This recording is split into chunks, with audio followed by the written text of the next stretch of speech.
आज के इस वीडियो में हम 7th क्लास की साइंस का चैप्टर नंबर 2 जो कर रहे थे उसका पार्ट 2 करेंगे। Absorption in the small intestine की जो स्मॉल इंटेस्टाइन है उसके अंदर ऑब्जर्प्शन हो रहा है, ठीक है। Digested food can now passes into the blood vessels in the wall of the intestine.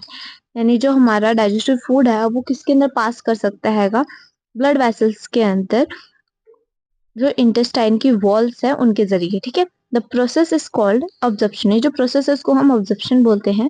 The inner walls of the small intestines have thousand of finger like outwards, these are called villi, singular villus. देखो जो small intestine है उसके पास हजारों finger like out growths हैं जो कि Willie हैं, ठीक है। Can you guess what the role of villi could be in the intestine की जो विली है वो क्या काम करती होगी। यहाँ पे जो फिली है वो इंक्रीज कर देती है surface area for absorption of the digested food. Each villus has a network of thin and small blood vessels close to the surface.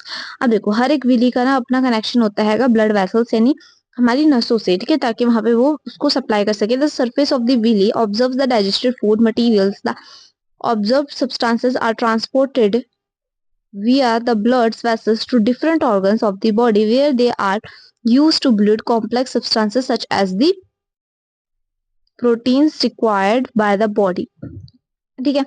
This is called assimilation. इस प्रोसेस को हम एसिमिलेशन कहते हैं। इन द सेल्स के अंदर जो glucose होते हैं वो ब्रेक डाउन करते हैं with in the help of oxygen into carbon dioxide and water and energy is release. The food that remains undigested and unabsorbed enters into the large intestine। इसके बाद जो खाना हमारा बेकार होता हैगा यानी जो अनऑब्जर्व्ड होता हैगा वो लार्ज इंटेस्टाइन के अंदर पास कर देते हैं, ठीक है। फिर जो लार्ज इंटेस्टाइन होती है जो कि वाइडर होती है और शॉर्टर होती है स्मॉल इंटेस्टाइन से, जो कि अबाउट 1.5 मीटर होती है लेंथ के अंदर, उसका फंक्शन होता है कि वो जितना भी पानी है ना उस सभी को ऑब्जर्व करे and some salt from the undigested food, ठीक है, materials. The remaining waste passes into the rectum. अब जितना भी वेस्ट बचा हैगा ना वो पास करेगा रेक्टम के अंदर, ठीक है। इसके बाद आता हैगा कि and remains there as semi solid faeces. The faecal matters is remove through the anus from time to time, this is called egestion. और जितना भी वेस्ट एक जगह इकट्ठा होता है वहां पे से वो टाइम टू टाइम रिमूव होता रहता है यानी हटता रहता है, और इस पूरे प्रोसेस को हम इजेशन बोलते हैं। यहाँ पे जो खाना हमारा जा रहा है बाहर पूरे प्रोसेस को तो डाइजेशन बोलते हैं, सॉरी। फिर डाइजेशन इन ग्रास ईटिंग एनिमल्स कि जो जानवर घास खाते हैं उनकी बॉडी के अंदर जो है क्या बोलते हैं डाइजेशन किस तरीके से होती है, राइट।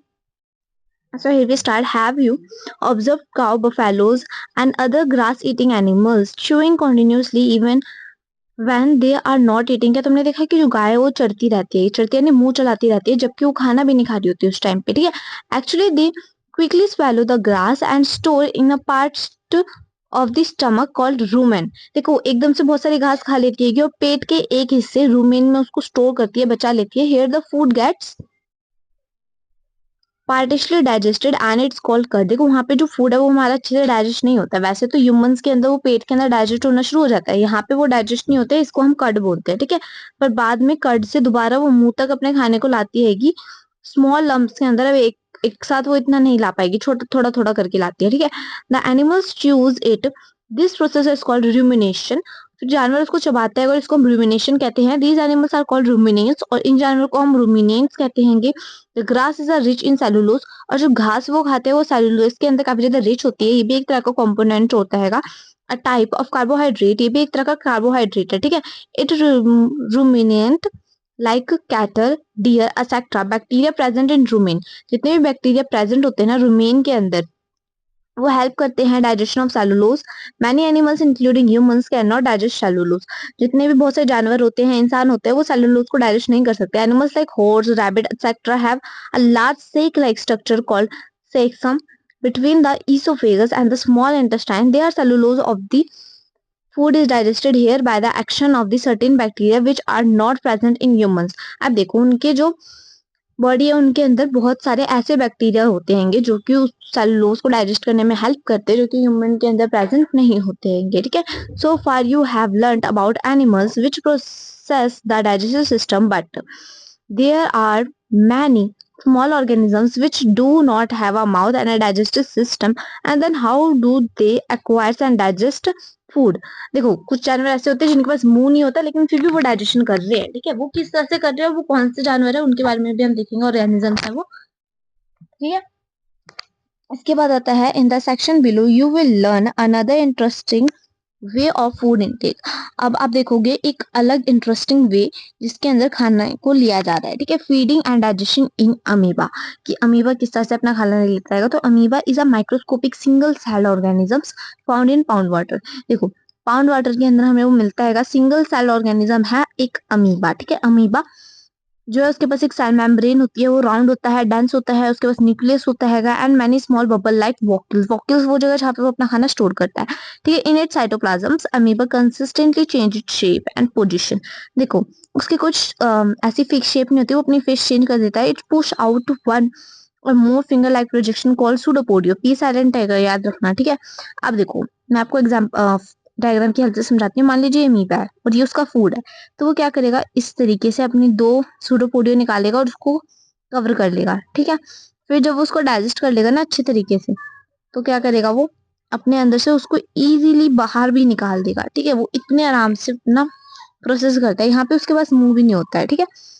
ये इसका डायग्राम में इंपॉर्टेंट है, आ सकता है। देखो amoeba feeds on some microscopic organism, कुछ माइक्रोस्कोपिक ऑर्गेनिजम्स के ऊपर वो फीड करता है। When it sends food, it pushes out pseudopodia around the food particles and glyph it। देखो अपने pseudopodia यानी उसके जो पैच जैसे स्ट्रक्चर है उनको निकालता है, उसको कवर कर लेता है, ठीक है। The food becomes trapped in the food vacuole. फिर जो खाना है फूड वैक्यूल के अंदर फंस जाता है। फूड वैक्यूल मैंने आपको बता दिया वो जगह जहाँ पे उसका खाना इकट्ठा होता है, एकदम से उसका स्टोर रूम, ठीक है। Digestive juices are secreted into the food vacuole. जितने भी डाइजेस्टिव जूसेस है वो सिक्रेट होने शुरू हो जाते हैं फूड वैक्यूल के अंदर। They act on a food and it break down into simple substances. वो फूड के ऊपर एक्ट करते हैं और उसको सिंपल सब्सटेंस के अंदर ब्रेक डाउन कर देते हैं। Gradually the digested food is absorbed. इसके बाद जितना भी हमारा फूड आएगा वो ऑब्जर्व हो जाता है, ठीक है। डाइजेस्टिव फूड होता है ऑब्जर्व हो जाएगा, और जो ऑब्जर्व सब्सटेंस होते हैं यूज किए जाते हैं ग्रोथ, मेंटेनेंस, मल्टीप्लिकेशन एंड जो अनडाइजेस्टेड रेजिड्यू यानी वेस्ट होता है फूड का, ठीक है, वो एक्सपेल किया जाता है आउटसाइड बाय द वॉक्यूल। उसके अंदर से यानी उसको निकाल दिया जाता है। The basic process of digestion of food and releases of energy is the same in all organisms. In a later chapter, you will learn about the transport of foods and absorbed by the intestine to the various parts of the body। और इससे अगले वाला जो भी आपका biology का chapter होगा उसके अंदर आप पढ़ोगे कि किस तरह से जो फूड है वो ऑब्जॉर्ब किया जाता है इंटेस्टाइन में और दूसरी बॉडी पार्ट्स के अंदर। यहाँ पे हमारे कीवर्ड्स आते हैं, जिसका मतलब है कि हमारा चैप्टर कंप्लीट हो गया। आई होप आपको एक्सप्लेनेशन अच्छी लगी होगी। मेक श्योर कि आप मेरे चैनल को लाइक एंड सब्सक्राइब जरूर करें, बिकॉज आपका एक सब्सक्रिप्शन मेरे मोटिवेशन के बराबर होता है। मिलते हैं नए वीडियो में, तब तक के लिए बाय, टेक केयर।